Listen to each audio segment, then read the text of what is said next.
We know some people from the Ukrainian church over there because we were there in 2008 for the CELC convention. Oh, I was treasurer at that time. Yeah, Mr. Schultz has been real active with the CEO. okay. Yeah, right. He's a World I War was II there veteran. Oh, Anyway, yeah, that church was, we got to know the people there for that week of the convention. Wonderful, just wonderful people. I'm sick to in my heart about what's going on. Yeah, and we had Vlad Horpenchuk was a seminary student. I like him. Yeah, his son Vlad was a seminary student for a couple of years. Really? So, and now he's back over in the Ukraine. And so, yeah, again, it is weird knowing that you know somebody who's in the line of fire right now. Yeah, I know. Rebecca and Doug were both over there in Yes, Rebecca was 2011. To do they did a VBS thing over there for people. In the summer of 2011. I don't know if they went to Chernobyl or not, but I know they went, a group of WLC students to Ukraine to do a VBS thing for a couple of weeks. Yeah. one of my advisees is from the Ukraine, Kostya Sergensky, so you say his last name, and his parents were in Kiev. I think his mother fled, and I think his mom or his dad might be hanging around to help people a little bit, but so. The president basically said men couldn't leave. Yeah. Kind of required to stay and fight. But you know, a lot of the young Russians they're having a time of it too. They don't want this, but they're being repressed in service Yeah, it looked like there was some pretty big protests in Russia. in Russia as well. Which they don't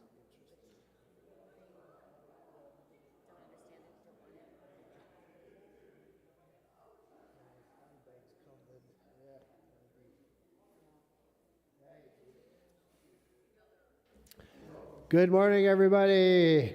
We have Pastor Thomford once again, who's going to lead us through some stuff about MLC. Did everyone get one of the... Mrs. Schultz, there you go. Yes, you do. Everybody, if you have not gotten one of these, please grab one of these for yourself so that Pastor Thomford has things to focus your attention on. Pastor Thomford had served in Green Bay, Wisconsin for a couple of years as assistant to the district president of the Northern Wisconsin District. At that point, that was usually a 2-year call.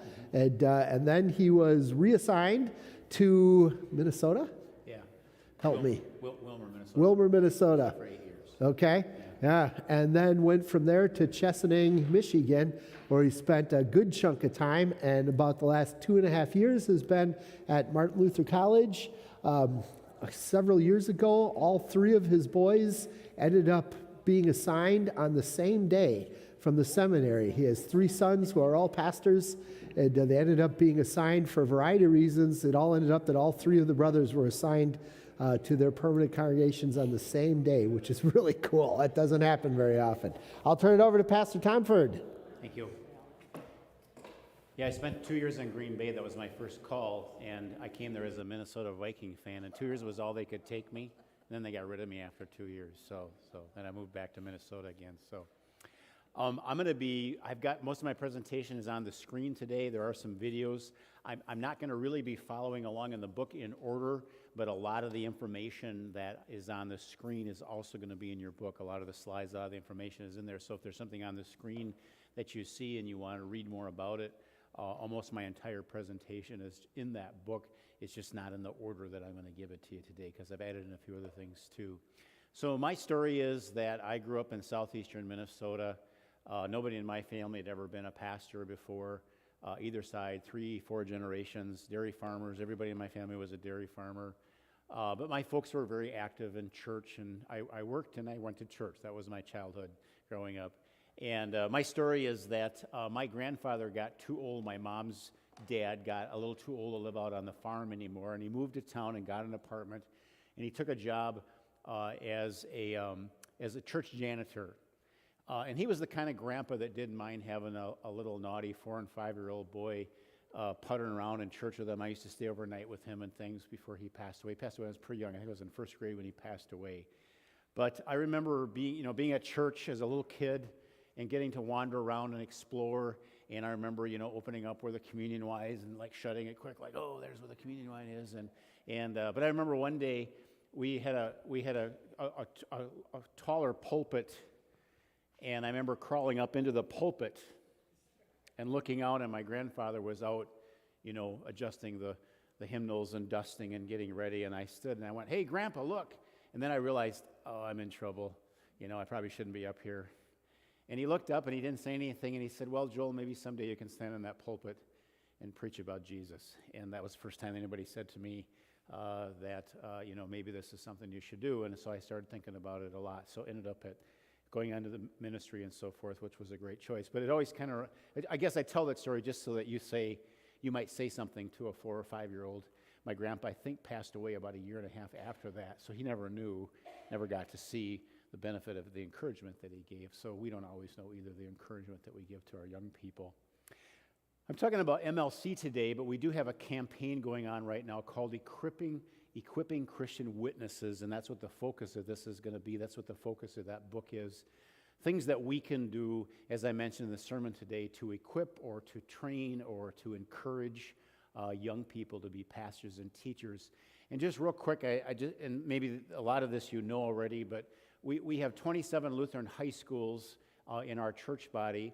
Most of them are funded by a local area of local congregations, but we do have 2 of our high schools that are actually funded by our church body, by the Wells itself. One of those is Michigan Lutheran Seminary that was in the Wells Connection today, and that's where my boys went to school. And it's a school where we want to give a good quality Christian high school education, but we also like those students to at least give some thought to, could they be a pastor teacher? They don't have to be if they don't want to be, but we like to give them that encouragement to do that while they're there.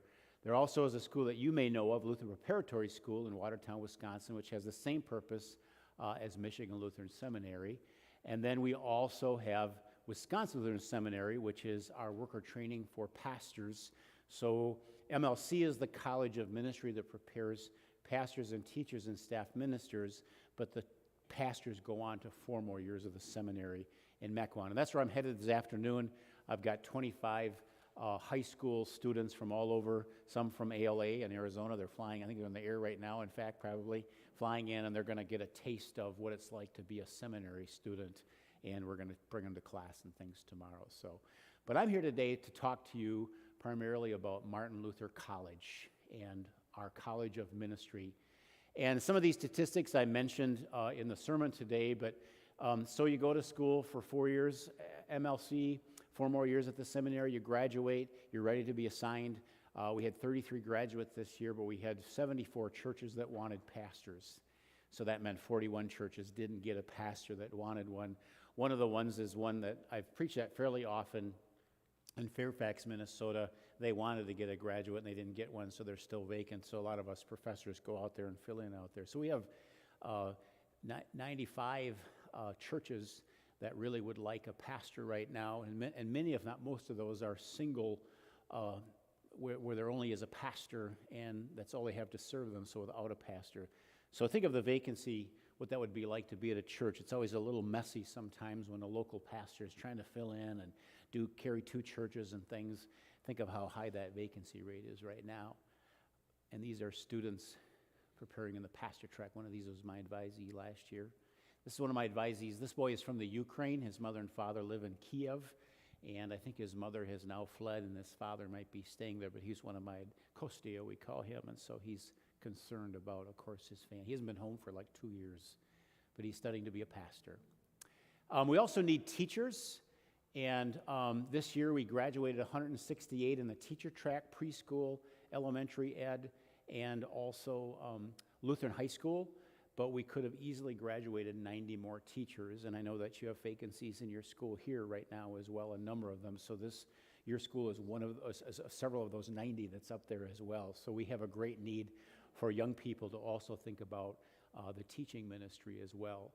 And the vacancy rate, of course, is just something that's not going to go away anytime soon because it takes a while to train our workers. But this is something that we all need to be involved in. I mentioned in the sermon today, one of the big things that our director, Mr. Klug, keeps emphasizing to all of our professors is we're not the only recruitment department in our synod. we all are in the business of recruitment. We all need to be working on this next generation. So we need preschool teachers that get to teach in our early childhood learning centers. We also need elementary ed teachers, and when you graduate, you're certified to teach K to 8, but you also get a Minnesota State public school teacher's license, so if someone would want to teach in a public school, they could. Almost none of our graduates ever want to teach in a public school. They want to teach in a school where they can talk about Jesus, but it's nice for them. Sometimes they get married, they move around, you end up somewhere where there isn't a school, and they have a Minnesota State teacher's license. We also need high school teachers as well to teach in our 27 Lutheran high schools, and a high school teacher chooses a major. You're a science teacher, you're a math teacher, so forth. You also get a Minnesota State teacher's license for the secondary education degree as well. We're really short in the grades K1, 2, 3, and 4. We're especially short there of teachers. We're short in all the areas, but we're especially short in those primary grades. All right, I'm going to give you a little shot of the campus here.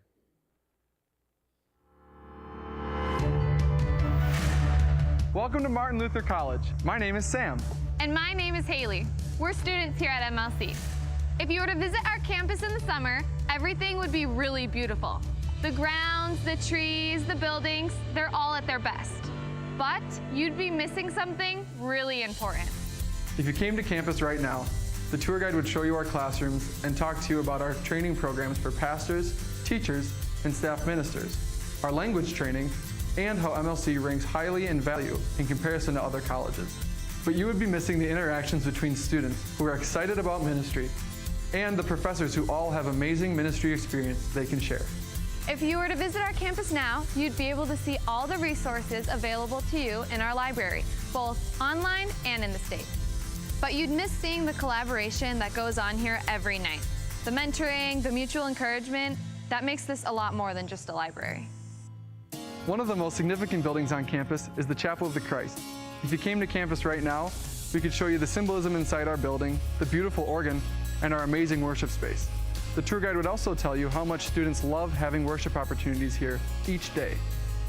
But you really need to understand how this is a center of life on campus. Experience the music, the worship, the word that makes such a difference to everyone who attends here. Outside of the classroom, MLC students are able to use their God-given gifts and abilities beyond academics. Students are able to learn from one another, collaborate with one another, and apply leadership skills that they're one day going to use in the ministry. Our auditorium is a part of every campus tour. Your tour guide would tell you about the most recent drama performances that have been held here, and just how much our campus and community enjoy them. You'd also hear about talent shows, recitals, concerts, and even some top names that have come to our stage. But you'd miss seeing the close bonds of the cast as they work together, the leadership of our student production staff, the friendships that are created in the Wind Symphony, the appreciation of the audiences who come by the thousands to be entertained and inspired by these talented MLC students who are using their talents to God's glory. You would want to stop by our gym and hear about our 16 Division III NCAA sports and how over 400 students compete in intramurals each year. The guide would also make sure you knew about our football conference championships and how student athletes bring home numerous academic awards every season. You would also hear how packed our open gyms are and how Phi Ed majors love to use the space as a classroom. But you'd miss seeing the crazy support our student body provides at the games and the leadership on the fields and courts by our captains. You wouldn't see the spiritual commitment by our players as they exhibit their faith in every aspect of the games, the positive sportsmanship we enjoy in our UMAC conference, and the lifelong bonds created in preparation for these competitions.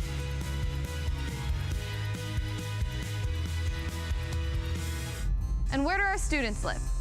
During a stop by at the dorms, you would see freshly painted dorm rooms, a brand new patio, and you'd learn about MLC's efforts to keep room and board low, far lower than most colleges. Your tour guide will also tell you about our cafeteria that's open 17 hours a day and the late night events that we hold there. But student life is just that. It's life. Life with fellow Christians growing together in the Word, sharing experiences that will stick with us for the rest of our lives, sharing joys and disappointments that only friends can understand. You'd miss the dorm Bible studies, the downtown coffee runs, the late night sledding, the life of our campus that you can only truly appreciate if you were here.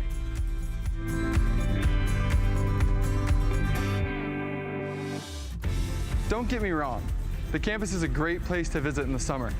But it's so much more than that. It's a great place to train for gospel ministry with others who have that same drive and passion. It's a beautiful campus, but it's more than a campus. It's a community of Christians anxious to bring the awesome news of Christ to an anxious world.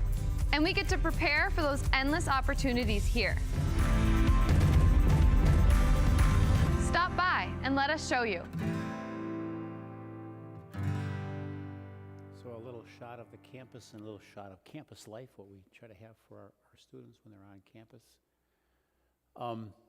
So this is a part of the Equipping Christian Witnesses campaign that was started under Mark Zarling and now has continued. And it has three phases. The one is we'd like to raise student enrollment. We'd like to increase the cost of financial aid, or we'd like to increase the amount of financial aid. We also like to add some facilities. We have added one facility, the Betty Cohn Field House. I do have some pictures of that, which we're already using. We just started using it on Valentine's Day.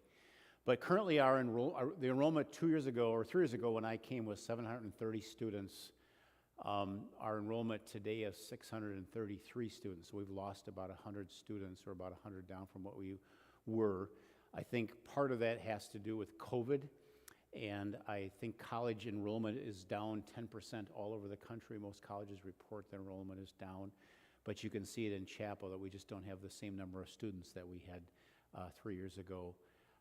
The goal would be to raise student enrollment up to 1,000.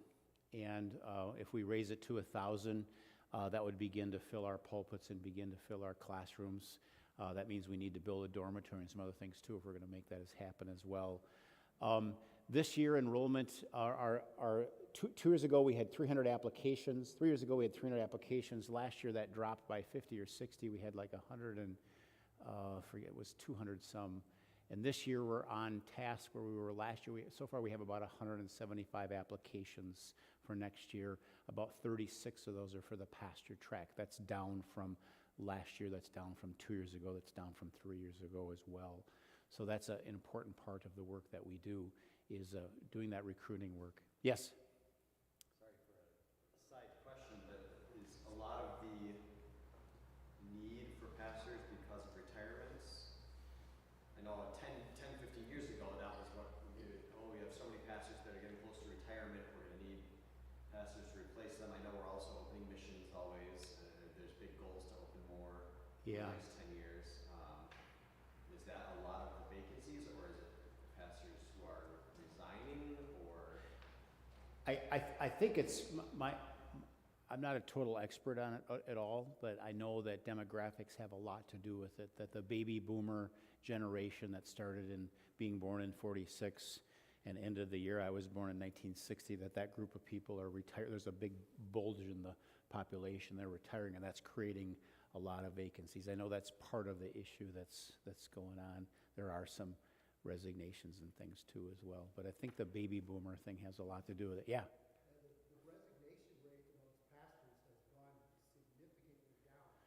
We started a mentoring program at the seminary, and that has, humanly speaking, seems to have made a big difference. The number of guys resigning in the first 10 years or so of ministry is negligible. That's almost nothing. Yeah. That used to be a big time for guys to resign. Yeah.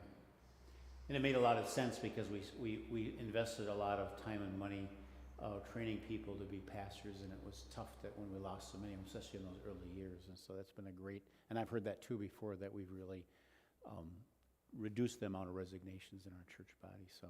What about retention from, first year at MLC through assignment at the seminary? Is it? Sorry if this is asking too detailed questions. No, we work with, that's something we work on at MLC, and it's something that we try to get better at.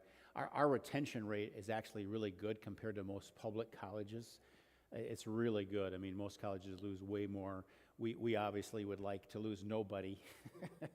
And so we still work at it, and we have a system. I know that they're working on adding in a little bit more of a heavy-duty counseling system and things for students, but it's definitely something that President Gergel's trying to address, the retention rate, because we do lose kids from first to second to third year and things, so. And the seminary is similar, but tried to address it.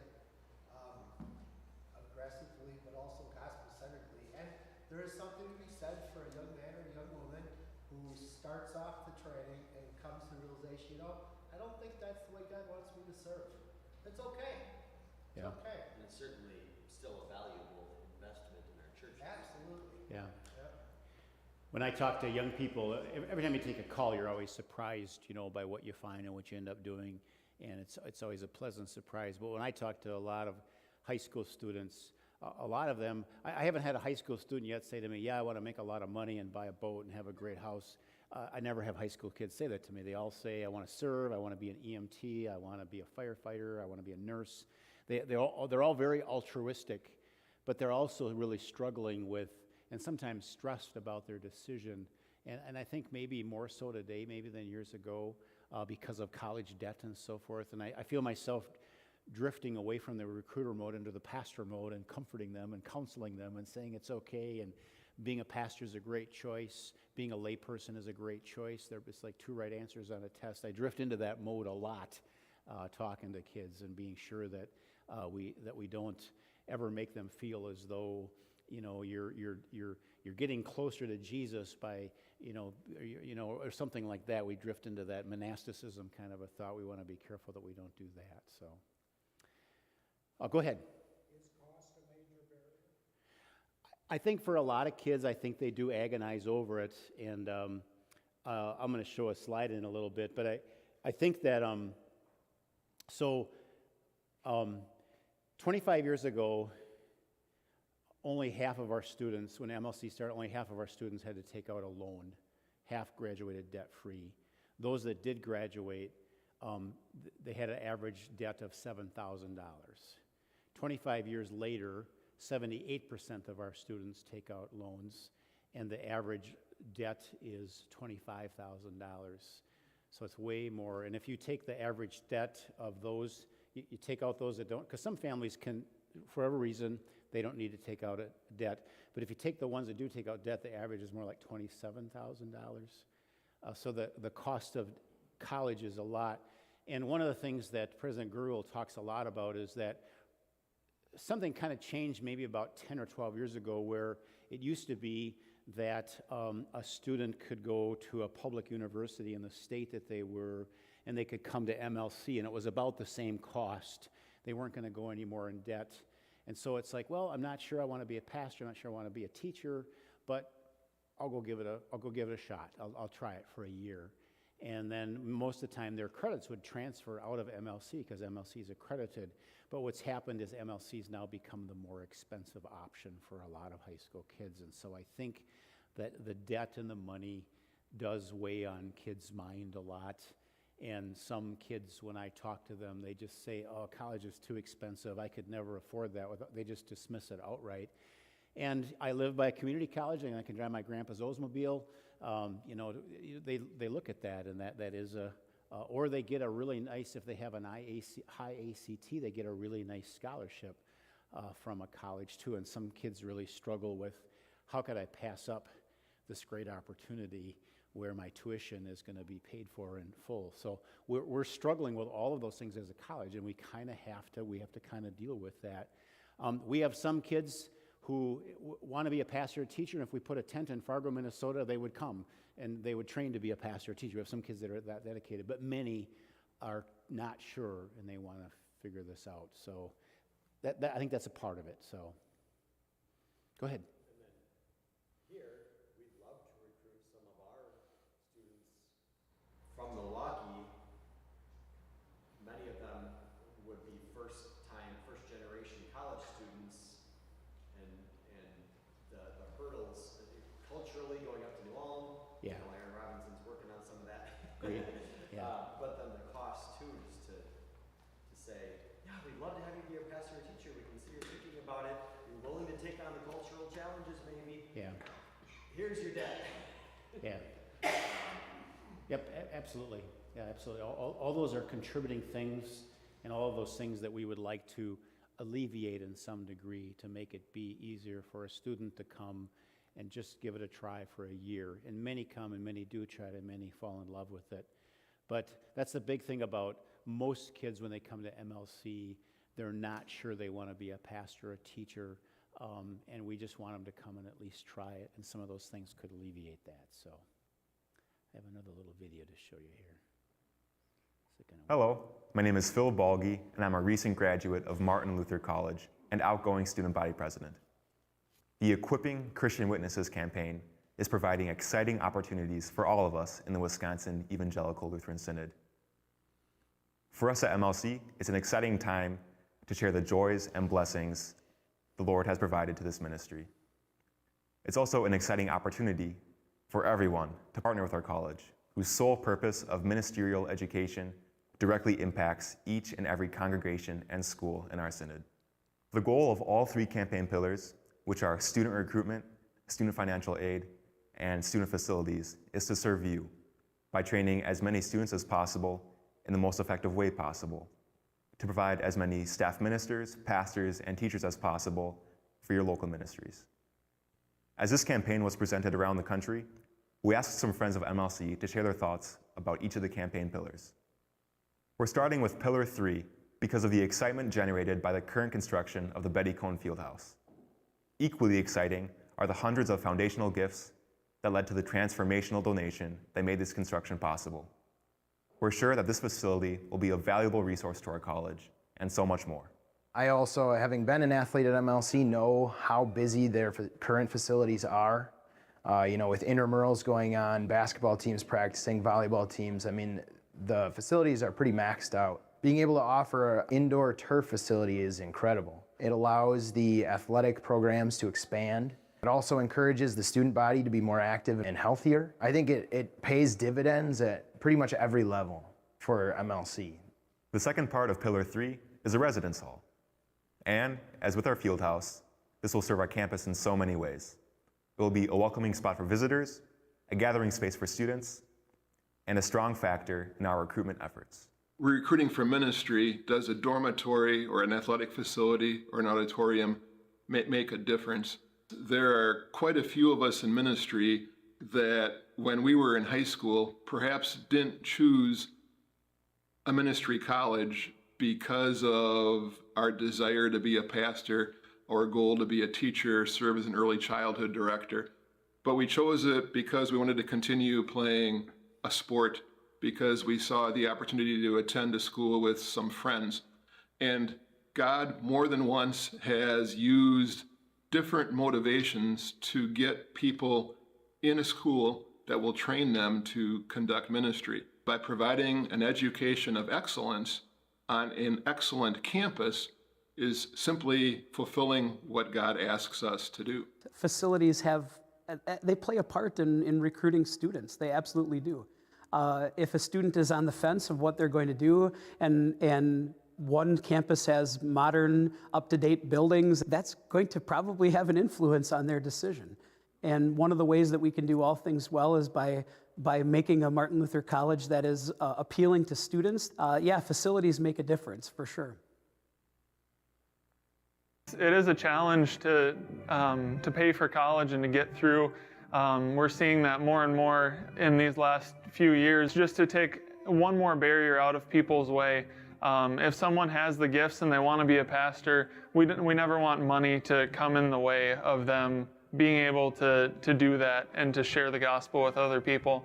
Yes, Pillar 2, which focuses on financial assistance, seeks to eliminate the barriers that can stand in the way of ministry preparations. Since additional student aid is an essential element of our students' financial planning and an important part of reducing student debt, Pillar 2 seeks to strengthen our Congregational Partner Grant Program. Martin Luther College is a really good bargain for the dollar. But I think we have to be very mindful of how much educational debt our graduates take out, especially if they're taking it out into ministry. The college announced the congregational partnership aspect of it. That just fit hand in glove with what we were doing. And even beyond our congregation, I think that is one of the best things the college has done recently, because it makes congregations think about, do we have a partnership with these students in providing training for the next generation? I think it's for a congregation to recognize we can partner with these young people and with the college ministry in helping to provide for the education for the next generation of called workers. And I think that's a really wonderful partnership to get established. And so I just speak highly of that aspect of the program. We hope the Congregational Partner Grant Program can establish a long-lasting partnership with our congregations. And those partnerships will allow all of us to share in the financial opportunities of ministerial education. Speaking about the Congregational Partner Grant Program in particular, that's a way to carry each other's burdens, to spread out those costs, so that they don't only lie on the person who's going to be delivering the gospel through word and sacrament to the next generations, but also borne by those who will be recipients of the gospel and word and sacraments, and the next generation that comes after them. It's an opportunity for us to show unity and solidarity with the students that we send to the college. Our congregation currently has one student at Martin Luther College, and that Congregational Partner Grant Program has been embraced by our congregation as a way to give financial support and also encouragement to the young lady that we have attending MLC right now. And I suppose over a total of 4 years, combined with MLC's portion of that money, that we've been able to reduce her costs by $8,000. Each of us needs to take responsibility for the fact that we can be a positive influence on those young people and help them to see the value of thinking about ministry. I think that it would be good if we tried to intentionalize it. If all of us, pastors, teachers certainly, but also mature individual Christians, made lists, at least in our head, of young people we know that would be good candidates. Who in my congregation would I like to see be a pastor or a teacher someday? And what can I do to encourage them? It doesn't have to be some big encounter, but the quiet word, the moment where you let them know that you respect what God has given them and that they could be that person. And most importantly, student recruitment, which is the center of this whole campaign. It's all about students training here at MLC who will join me to be a new generation who will boldly speak the gospel in your local ministries and to the world. As we each take ownership of this privilege, what can that look like in your congregation? Yeah, I think as a congregation, we probably have two big roles to encourage young people. I think one is awareness. I think in our congregations, we don't talk enough about what MLC is and means to our synod. So just letting everybody in our congregation know that, hey, this is our Wells College of Ministry, and what does that mean, and what does that look like in our day-to-day ministry operations at our church. And also, I think there's another thing that we tend to forget to do overall as Christians, but that's just pray that the Lord of the harvest is going to send out workers into his field, and pray for the young people in your congregation that have the gifts and the skills to be able to do it. And pray as a congregation that you can, the people that are in ministry in your congregation can model the ministry well. And I think also pray just as a congregation that even if you don't have the young people to point to MLC, pray for the people that are here at MLC on this campus preparing for ministry and really encourage them as well. Parents, I would say, encourage your son or daughter to give it a try. God will let students know if they're on the right path or not. I'm thankful for my education here at MLC and how MLC has prepared me to continue my training at Wisconsin Lutheran Seminary. It's exciting to be a part of this ministry and a part of equipping Christian witnesses, because there's nothing more exciting than proclaiming the gospel. Join us.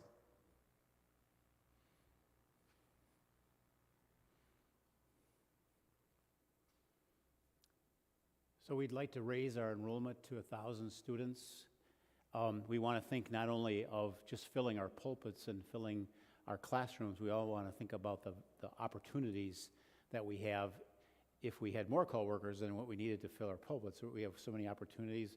Vietnam is a place where they're going to allow us to build a worker training school and staff it with our people. We don't have enough bodies to do that.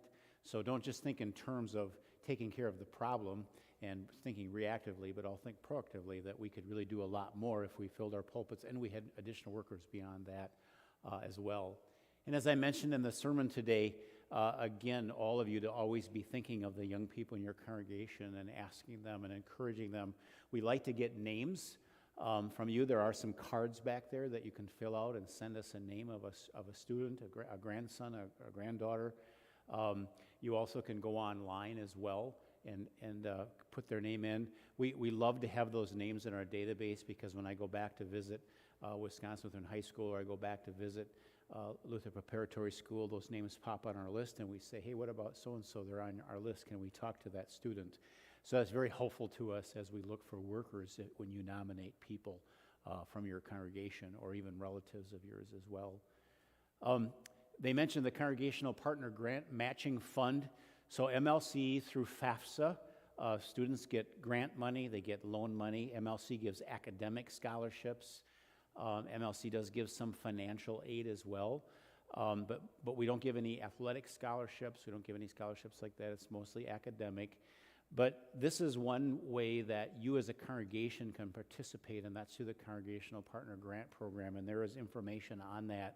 So what that is if a student from your congregation, there's two parts to it. If a student from your congregation comes to MLC and you say, you know what, I'd like to encourage that member to continue being on, if you send money to pay for their tuition, MLC will match that. So if you send $500 up and say we want this to go to their tuition, we will double that. So from 500, and then it goes from 500 to 1,000.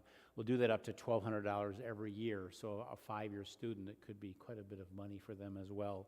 So give that some thought. Also, if you don't have any members at MLC currently, if you just want to contribute to the Congregational Partner Grant Program, then that money goes into that pot of money that we use to match the money that other people are giving as well. So that's one way that a congregation can say, we want to help with this easing of the financial burden of our students.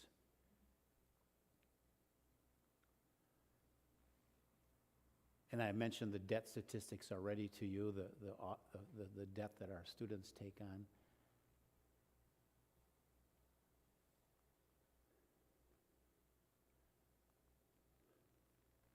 Hi, I'm Mark Bauer, Director of Financial Aid at Martin Luther College. The benefit of the Congregational Partnership Grant Program is that it has a structure that enables it to be more widely utilized by a broader spectrum of students. Whereas most aid is based on need or merit as defined by the government, the Congregational Partnership Grant Program strictly is a program that's built around congregations and individuals helping students get through school regardless of their academic or financial need.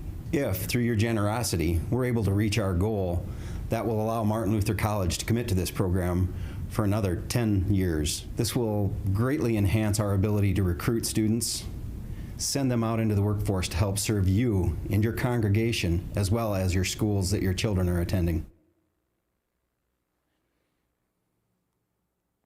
And there is information in that booklet about that Congregational Partner Grant Program. We also would like to add to some of the student facilities. One of those that is built and is funded, and that is the Betty Cohn Fieldhouse, which we just started using Valentine's Day. And it's 75 yards long and about the same wide. And it's all turf on the inside. This is the picture of it a couple of weeks ago. I didn't get to snap a picture of it. So it's not quite done yet, but we are using it. That's the inside of it. Now it's got turf on it. And so it's going to help, trying to practice baseball in March in Minnesota isn't always such a smart idea, or track, or when our football team happens, their season goes into November, and there's 4 inches of snow laying on their practice field, and New Ulm Public Schools won't let us use their AstroTurf. This is going to be great for our sports programs, but Jim Monkey, our athletic director, also points out this is going to really be great for student life, because what do we do with college students in December, January, and February when it's 20 below outside? And we just have to have things for them to do, fun things for them to do. And so they're going to be able to play 7-on-7 soccer and run 2 fields at the same time, we can set up an indoor disc golf course. There's all kinds of things we can do just for fun. And our events team works at it pretty hard.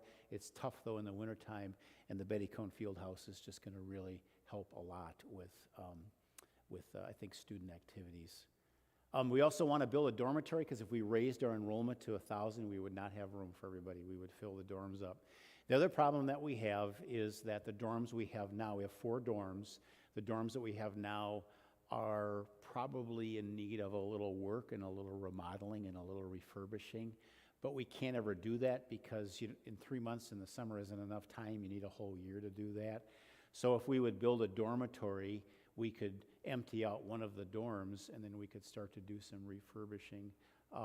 So just some things to think about. We went to a NACAC conference in Seattle, which is the National Association for College Admissions Counselors. And we went just to get a few ideas. But I was blown away by, it's in this huge conference center in Seattle, and I was just blown away by all the vendors selling search engines and software and t-shirts, and college recruitment is a big, big business, and it is very aggressive, and we're competing with that for students, and so we have to have, we can't compete with the world, of course, obviously, because we have Word and Sacrament, but at the same time, we do have to provide dormitories and facilities that because students compare. They look at their really nice facilities sometimes at these other colleges, and I think it does make a difference. So we just have to try to be faithful what God has given to us. And it would be great to have this, this dormitory too as well. So, and it's gonna go in the house that I lived in for a while, and it'll be tore down, so that's where it'll be put. So I had to move.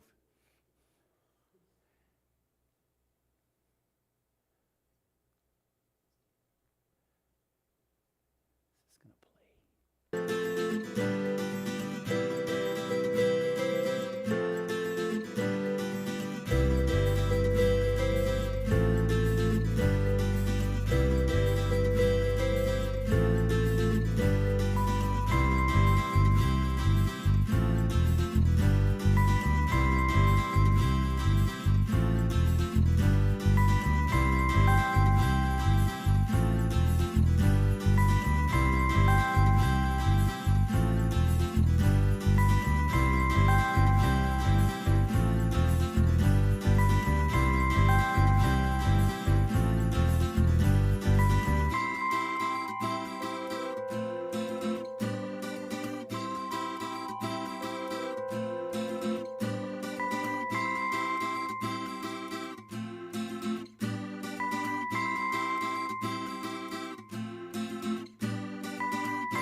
One of the things that I probably didn't agree with this when I came, but now I do, and that is that we would like to refurbish the dorms because we would be able to, in the summertime, because not only does Minnesota get really cold, it also gets really hot in the summertime.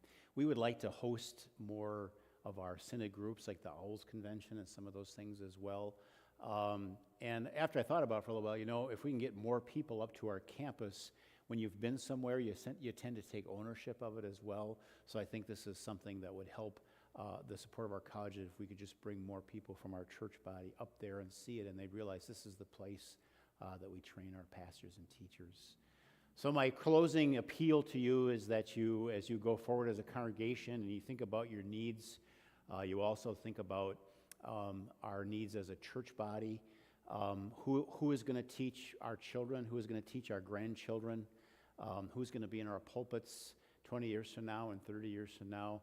That is something that we need to really think about. And we're kind of at I think at a kind of a watershed time in our church body right now with the vacancy rate and recruitment. And so help us recruit students.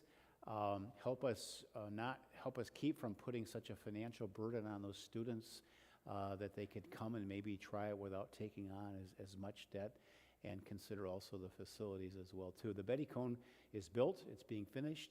The new dormitory is, I think we need $8 million for that. I think we have almost $3 million raised for that. We won't build that until the money's actually raised, so we're not quite halfway, maybe the third of the way to the new dormitory as well. So I think I'm at the end of my presentation here, but I would be open for any questions that anybody has about Martin Luther College. I'll take any question. I can't answer when the end of the world is coming. I don't know that question or answer to that question, but I would try attempt to answer any other questions you might have. Any thoughts, any questions about Martin Luther College? All right, very good. This is the only college we have for recruiting pastors and teachers. They sometimes come through other ways. Sometimes we have pre-seminary and certification programs and things, but the vast share of our pastors and teachers and staff ministers all come through Martin Luther College. So it's a very important part of our church body's work. So would you mind if I close with a prayer today? So, Heavenly Father, thank you for this opportunity to learn more about our work that you've given to us to do. You've told us many things in your word about how we are to live, and most of all about the salvation that's ours in Jesus.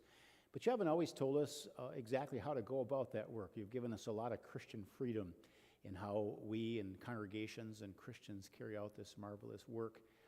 In our wisdom, we've established a worker training system, preparatory schools, a college, a seminary. Help us to support these schools, to pray for these schools. Help us pray to you most of all that you provide workers for your harvest field. And of course, remind us always that you've given us the privilege of partnering with you, of sharing with you this work that you could do yourself, but you've allowed us to participate in it to show you our love for the greatest gift that you've given us, the gift of eternal life. Help us to carry on that work here at Atonement as a congregation and a school.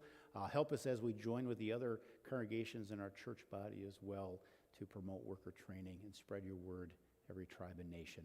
In Jesus' name we pray. Amen. Thank you for the opportunity to be with you today. So.